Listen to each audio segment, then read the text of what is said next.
मैं जब घर में दाखिल हुई तो मेरी खाला मेरे अब्बू से सुकून ले रही थी। मेरे अब्बू खाला के पीछे लगे हुए थे। वो मंजर देखकर मेरा भी दिल करने लगा था कि मैं भी अब्बू के साथ। अस्सलामुअलैकुम नाज़रीन, मेरा नाम नताशा है। मेरी उम्र 24 साल है। मेरी फैमिली में टोटल 4 अफराद रहते थे। मेरे अम्मी अब्बू, मेरी एक खूबसूरत खाला और मेरा कोई भाई नहीं था। मेरी खाला बहुत खूबसूरत थी और खाला हमारे पास ही रहती थी। मेरी खाला का नाम किरण है। मेरी खाला किरण बहुत खूबसूरत थी और मेरी अम्मी और खाला 2 बहनें थी। मेरी खाला किरण को तलाक हो चुकी थी। उसके शौहर नशा करते थे तो खाला ने अपने शौहर से तलाक ले ली थी और हमारे घर आ गई थी।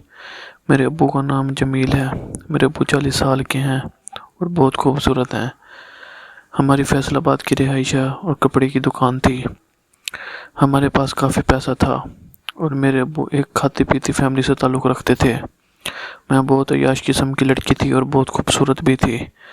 मैं अक्सर अपनी सहेलियों के साथ गपशप लगाती और उनके साथ घूमती फिरती थी। मेरी सहेलियां बहुत ख़राब किस्म की फैमिली से ताल्लुक़ रखती थी और उन्होंने मुझे जो बातें बताई थी वो बातें मैंने कभी भी नहीं सुनी थी। मेरी सहेलियां कहती थी कि हम घर में अपने भाई के साथ और किसी का दाल लग जाए वो अपने अब्बू के साथ भी ये काम करती हैं। मैं जब उनकी बातें सुनती तो मेरे होश उड़ जाते थे कि ऐसा कैसे मुमकिन है कि कोई लड़की अपने अब्बू के साथ या अपने भाई के साथ ये काम करे। लेकिन ये मेरी गलतफहमी थी। आजकल के वक्त में बिल्कुल ऐसा चल रहा था, लेकिन मुझे नहीं पता था कि ये हालात कहाँ तक पहुँच चुके हैं। मैं एक मासूम सी लड़की थी और मुझे इतना नहीं पता था। लेकिन मैं जब कॉलेज जाने लगी और जब सहेलियों से मिलती थी तो मेरी सहेलियों ने मुझे जो बातें बताई थीं वो बातें देखकर मुझे भी ये एहसास होने लगा था कि वाकई ही मेरी सहेलियाँ ठीक कहती हैं। आजकल दुनिया बहुत ख़राब हो चुकी है। मुझे फ़ैशन करना बहुत पसंद था। मैं तंग कपड़े पहनती थी और तंग से कपड़े पहनकर घर में बड़ी मौज के साथ रहती थी। मैं माँ बाप की इकलौती बेटी थी। मेरा कोई भाई बहन नहीं था और अब्बू मुझे बेटों की तरह ही समझते थे।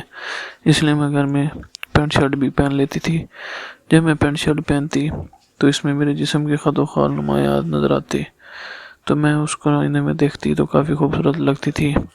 मुझे कुछ अंदाज़ा होने लगा था कि मेरे अब्बू जमील अब मेरी तरफ भी ऐसे देखते हैं और वो मुझे काफ़ी गौर करके देखते हैं। मैंने अफसोस लिया था कि अब्बू से पूछूंगी कि अब क्या चाहते हैं, लेकिन मुझे कोई ऐसा मौका नहीं मिल रहा था। मेरी खाला किरण घर में ही रहती थी और घर के सारे मामला देखती थी।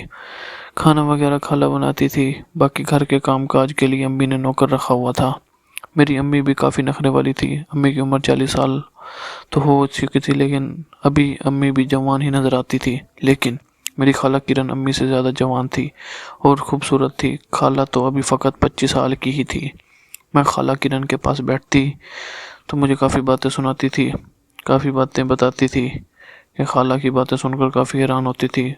मैं खाला से उसकी खूबसूरती का राज पूछती थी और ये भी पूछती थी कि आपके शौहर आपको कितना मोहब्बत करते थे, किस तरह मोहब्बत करते थे। खाला अक्सर मुझे बताते बताते शर्मा जाती थी और कहती थी तुम मुझसे ऐसी बातें मत पूछा करो, लेकिन मैं खाला को मजबूर कर देती थी।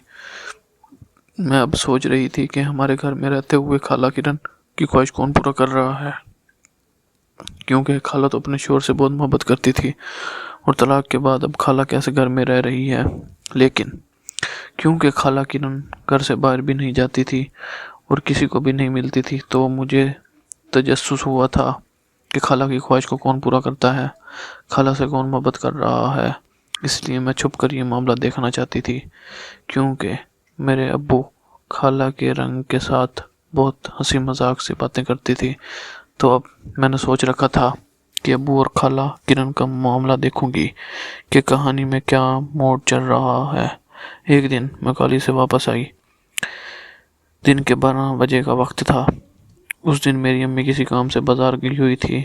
मेरे अब्बू उस दिन घर पर ही थे और दुकान पर नहीं गए थे, क्योंकि उस दिन जुमा की छुट्टी थी। मैं जब घर में दाखिल हुई थी मुझे अजीब तरह की आवाज़ें सुनने को मिल रही थी। وہ آوازیں کافی خوش آئندہ تھی اور میں نے سنی تو مجھے سکون ملنے لگا تھا۔ ان آوازوں کا تعاقب کرتے کرتے ابو کے کمرے تک پہنچ گئی تھی۔ اب وہ امی کے کمرے میں ہی موجود تھے، لیکن امی گھر پر نہیں تھی۔ میں کھڑکی کے اوپر چڑھ گئی تھی اور سیڑھیاں لگی ہوئی تھی۔ ساتھ ہی سیڑھیاں چڑھ کے میں نے ابو کے کمرے کی کھڑکی کو دیکھا تو اندر جو خوبصورت منظر تھا وہ میری آنکھوں نے دیکھا تو مجھے خود پر یقین نہیں آیا تھا۔ میرے ابو جمیل میرے خالہ کرن کو سکون پہنچا رہے تھے اور اس کے پیچھے لگے ہوئے تھے۔ میں نے یہ معاملہ دیکھا تو میری خواہشات جاگ گئی تھی اور میں نے وہ معاملہ دیکھ کر حیران ہونے لگی تھی کہ یہ ایسا کیسے ممکن ہے۔ میرے ابو اور خالہ کا تو جوڑ ہی نہیں بنتا، حالانکہ عمر 25 سال ہے اور ابو کی عمر 40 سال ہے، لیکن میرے ابو دکھنے میں کافی غبرو اور خوبصورت تھے۔ اس لیے مجھے پتہ چل گیا تھا کہ خالہ ابو کے اوپر دل ہار بیٹھی ہیں اور اس کو دل دے بیٹھی ہیں، اس لیے خالہ ابو کے ساتھ سکون لے رہی ہیں۔ میں نے بھی وہ منظر دیکھا تھا، وہ برداشت نہیں ہوا تھا۔ میرا دل کرنے لگا تھا کہ ابو کا طوطا خود بھی لے لوں۔ میں ان کے پاس چل گئی تھی اور ابو سے بات کرنے لگی تھی کہ ابو، آپ ایسی حالت میں ہیں، میں آپ کو کہیں نہیں جانے دوں گی۔ مجھے بھی آپ سے وہ کام کرنا ہے اور سکون لینا ہے۔ میری بھی خواہش کو پورا کرو۔ جب میں نے ابو سے یہ بات بولی تو ابو بھی مجبور ہو گئے تھے اور میرے ساتھ کرنے لگے تھے۔ خالہ بھی ساتھ ہی ساتھ تھی۔ ابو نے پہلے میرے ساتھ کیا تو پھر خالہ کے ساتھ کیا تھا۔ ہم دونوں سکون دینے کے بعد ابو کافی خوش ہو گئے تھے۔ اب میری عادت بن گئی تھی کہ میں کافی دیر ابو کے ساتھ کرتی۔